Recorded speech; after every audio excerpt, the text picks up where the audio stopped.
Hi, I'm Mickelle Weber, founder and auteur of House of Peregrine. Expat, immigrant, pioneer, none of these were a fit, but Peregrine describes what we are all about perfectly. Those that craft their life story with intention. I've spent the last 6 years in awe of the life-changing connections and stories I have experienced while living abroad, and believe it is time for this adventure to be recognized, celebrated, and elevated to the life stage that it is. Through these interviews, I hope to connect those living internationally more deeply to both the place they are living and with themselves and those around them. We cover everything from international finances and meaning-making to global parenting and relationships to make your time abroad more intentional, edifying, and full of beauty. Find us at houseofperegrine.com, where you can find more ways to connect with the ethos of Peregrine. I hope you enjoy today's guest. Let's get started. Hi, it's Mickelle, and welcome back.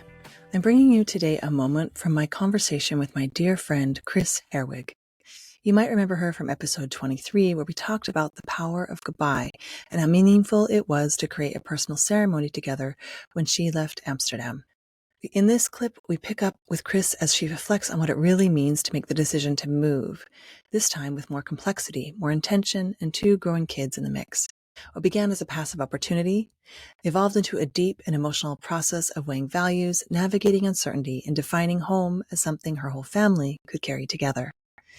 It's a candid look at the emotional labor of expat life, of choosing again and again, where and how to belong, and how to celebrate it all with ceremony. I hope you enjoy it, and thanks for listening. It felt like you didn't have an end date, but suddenly there was an end date that he introduced into your system. And so that we all have those times that some people describe it as like every year we sit down and decide to stay another year. When our visas come up, we make the decision. You know, there's every family, every couple, every individual has their own process of how they decide where to stay, because you do have to make a decision. It's not a passive process. So for you, that was the moment where that there may be another move on the horizon. Yeah. And so what did that start making you do, feel, consider? Yeah, all the feels. I mean, I think you said it very well when you said it's not a passive process, but actually all of our moves had been sort of passive, like as in, oh, there's a job opportunity, let's go. Like, oh, like cool job opportunity, let's go. And now we felt like we were at a point, like my husband stopped working for the company he had been at for a long time. And so we're in the Netherlands. I think it might have still been COVID. It was somewhere in that COVID-y time. We were living in a 2-bedroom apartment with kids who were not happy to be sharing room anymore. And, you know, that was fair. So we knew that we needed to do something. And so it was either, are we going to move and buy a house in the Netherlands? Are we going to move somewhere else? And what does that look like? So we thought like, okay, we're going to be grown-ups now and really make this decision. We were very unhappy. It felt like a lot of pressure because we didn't know. It wasn't like we could sit down and have these. We would like develop point systems. We would like rank places on all these different things, and everything always came out to average like the same. So if something was more expensive, or public transportation or school systems or whatever, it all just sort of came out in the wash. So we were like, how do we do this? And ultimately, really, in a way, it did sort of semi-passive again, just in the sense that my husband looked for work, and he looked both in the Netherlands and in Sweden, only those 2 places. And he got a really great job opportunity in Sweden. So suddenly that was it. He was like, I got a job offer. And it was like, okay, starting in a month. Okay. Yeah, starting in a month. But that process, as I was kind of there for it, it was a kind of like more like a year process. Oh yeah, no, I know. Yeah, you were there for it. And, you know, I apologize because I came over and had the same conversation like every week. I was like, oh, what are we going to do? Don't apologize. It is, you know, living intentionally is actually a lot of work. Yeah. And making considered decisions and not just going with whatever is presented with you. Yeah. For you is a lot of work, and it does take a lot of consideration and conversations and whatever you need. And I think that what I was grateful, because I've had other friends just not share it. Mm. and they just disappear. They sometimes Yeah. move the next week. They sometimes move overnight. And so I think I've done it enough times that I wanted to be part of your process because I was already part of your life. And so Yeah. this is part of your life. And so I wanted to be part of it. So I think that that's just part of it. And just part of this life of intentionally living in a place for as long as it suits you. And then you have to find a process around that. And it's a multidimensional process, especially when you have a partner and children. And as Yeah. you know, you had to go through every layer of what that is. What's best for the kids? What's best for me? What's best for us? What is our long-term goal? Does this fit it? Yeah. Is this our final resting place? Is it not? And Yeah. so this is a big decision that, most people, as we say, don't make. No, So definitely not. yeah. I think that, like, especially when you compare it to other times that we moved, like the added dimension of our children being older, like the last time we moved, I had a son who was 3, and now I had 2 kids who were 9 and, well, when we moved, 9 and 13. And that's really different. And I will say that I went out and bought this book, Third Culture Kids, which is really ironic because all along I had these third culture kids, but this move felt different. Like it felt like I was doing something so different because it, like, I don't know, they had been so young in the beginning. I hadn't thought about it in the same way.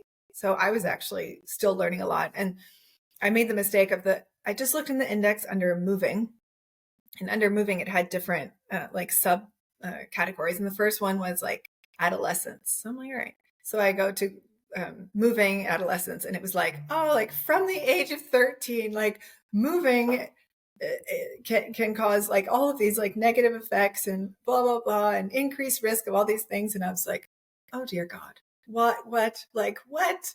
Of course it said like, you can still do it. But it was like all these things to think about, which was very daunting, but also, I mean, honestly, good to know, right? So that you're considering all of these different things.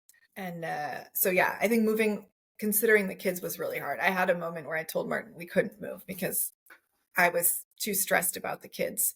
And in particular, my daughter, who's a bit anxious and doesn't deal with change that well. But then actually we visited Sweden for a week last fall. And then I reversed it and said, look, you know what? She'll be fine. If we're with her, she'll be fine. And I don't want, her, like, that is not how I should be making a decision. Like, we talk about it as a family, and it was maybe not their biggest wish to move, but I realized that if we were together, we could always make it work. So Yeah. And you're still, I think in a way that is part of the difference of living this way is your family really is your home. So home is wherever you are. And that is a new idea that we're all kind of having to grapple with, I think. That home, they'll have multiple homes, right? Amsterdam will always feel like a home to them, even if they move back or they never come back. And so, but it can't be their only home. It can't be their only safe place. And in a way, we're all raised to think that that's really important. And it is. So you're in a way compensating or doing this extra layer of support to make home clear to them in other ways. I love this moment with Kris. It's such a powerful reminder that moving, especially when you're moving with a family, is about a whole bunch more than just logistics. It's a layered, emotional, sometimes even circularly painful and exciting moment. And as we spoke about in her original episode, how we leave matters just as much as where we go next. And so if you haven't, go listen to episode 23. It's full of wisdom.